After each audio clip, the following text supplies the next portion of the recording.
Hello guys, ఈ వీడియోలో మనం పోస్ట్ మార్టం చేయబోయే సినిమా ఈ ప్రపంచంలోని అత్యంత తెలివైన జీవి ఏంటో తెలుసా? ఈ సినిమా డైరెక్టర్. హీ నోస్ సినిమాలో స్క్రిప్ట్ లేదని, హీ నోస్ హీరోకి యాక్టింగ్ రాదని, ఆయన ఈ బొక్కలన్నింటిని కవర్ చేస్తూ సినిమా తీసాడు చూడండి.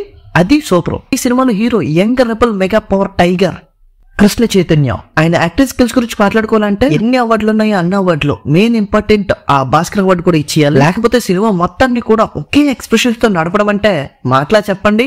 అందులోకి హీరో డైలాగ్ చెప్తుంటే ఏ ఎక్స్ప్రెషన్ వస్తుందో ఆ మొహం నుంచి అని భయపడి ఆ బొక్కలోనో ఈ బొక్కలోనో ఆ తరలోనో ఈ తరలోనో కెమెరాలు దాచిపెట్టి మరి ఆయన యాక్టింగ్ స్కిల్స్ ని కవర్ చేస్తూ ఉంటారు సినిమాలో. ఓకే, ఇంక స్టార్టింగ్ లో సీఎం కి ఫిట్స్ వచ్చి పడిపోవడంతో ఆయన ఇంటి ముందు జనాలందరూ కుమ్ము కొడతారు. మీడియాతో పాటు మన హీరోని కూడా చూసి మన హీరో జర్నలిస్ట్ అనుకుంటాం.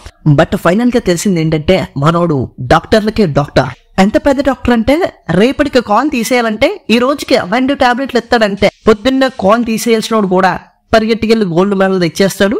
అంత పెద్ద డాక్టర్ అన్నమాట మన సినిమాలో హీరో. ఆ తర్వాత మన హీరో సీఎం దగ్గరికి వెళ్ళడానికి, సీఎం తో మాట్లాడడానికి కొత్తలు ఆడిపోతూ ఉంటాడు.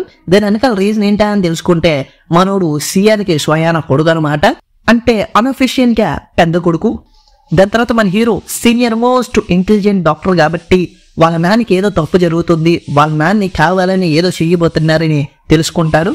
బట్ మన హీరోయిన్ ఏమో లైన్ హెత్ ఉంటది హీరోకి. మన హీరో మాత్రం ఆ అమ్మాయి వైపు వచ్చిన లుక్ కూడా ఇవ్వడం. ఈ మధ్య నా టైం ఏంటో నాకు అర్థంగా అట్లా చూసిన ప్రతిదీ పడిపోతుంది 10 నిమిషాలకే అన్నట్టు ఒక ఎక్స్ప్రెషన్ ఇస్తూ ఉంటాడు సినిమా మొత్తం. పోతే మన హీరోకి నిజం తెలుస్తుంది, ఈ డాక్టర్స్ అందరూ కూడా కాంట్రాక్ట్స్ తీసుకుని VIPs అందరినీ చంపేస్తున్నారని. అది కూడా ఎవరికి డౌట్ రాకుండా పథకం ప్రకారం ఇది ఇంటర్వెల్ కి తెలిసేసుకుంటాడు మన హీరో. బట్ ఎవరికి చెప్పడు, ప్రెస్ కూడా రిలీజ్ చేయడు. ఈయన దగ్గర ప్రూఫ్స్ కూడా ఉంటాయి. ఎందుకు అంటే ఏం లేదు, సినిమా సెకండ్ హాఫ్ లాగాలి. ఇంకో 1 మోర్ తన హీరోకి అటు పరిగెట్టి ఇటు పరిగెట్టి భారీ డైలాగులు చెప్పేసి ఆన్ని ఇన్ని కొట్టేసేంత ఓపిక లేదు కాబట్టి కూర్చున్న ప్లేస్ నుంచి సినిమాని ఎలా లాగాలి అని ఆయనకు ఒక ప్రొఫెసర్ ఉంటారు. ఆ ప్రొఫెసర్ దగ్గరికి వెళ్ళి మొత్తం చెప్తాడు. ఆ ప్రొఫెసర్ కూడా టెన్షన్ పడిపోతూ ఉంటాడు. అంత ఓవర్ యాక్షన్ చేస్తుందంటే డెఫినెట్ గా ఈడే వెళ్ళని మన అందరికీ తెలిసిపోద్ది. అలా మన హీరోని ఎర్రపప్పని చేస్తూ తను చేయాల్సిన పని బ్యాక్గ్రౌండ్ లో చేసుకుంటూ పోతాడు.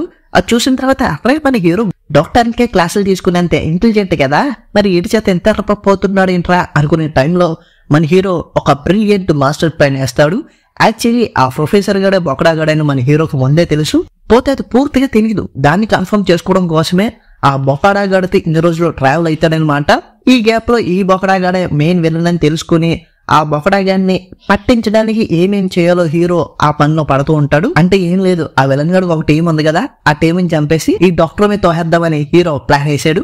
ఆ ప్లాన్ సక్సెస్ఫుల్ గా వర్కౌట్ చేస్తాడు. We want Bhaskar award goes to Krishna Chaitanya అని కామెంట్ కింద స్పామ్ చేయండి. అలాగే వీడియో నచ్చితే లైక్ చేసుకోండి, ఫ్రెండ్ వాళ్ళతో షేర్ చేసుకోండి. ఫస్ట్ ఆఫ్ ఆల్ మా ఛానల్ మర్చిపోకుండా ఆ సబ్స్క్రైబ్ ఏదో కొట్టచ్చు కదా ఊరు గారు, సపోర్ట్ చేయొచ్చు కదా. Thank you.